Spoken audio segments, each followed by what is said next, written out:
Hi everyone, today I'm going to show you how to use Instagram's avatar feature to create your own digital hue.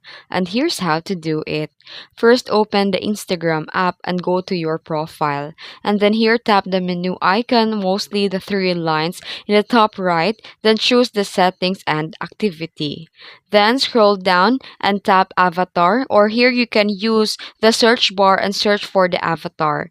Then here tap the avatar, and here you can customize and create your own. You can choose your skin tone, your hairstyle, facial features, outfits, and more to make it look like you. And after editing manually your avatar, tap done and Instagram will save your avatar. You can now use it on your stories, DMs, and even stickers. And that's how you create and use the Instagram avatar. If you found this video helpful, be sure to like and subscribe and hit that bell icon for more tutorials.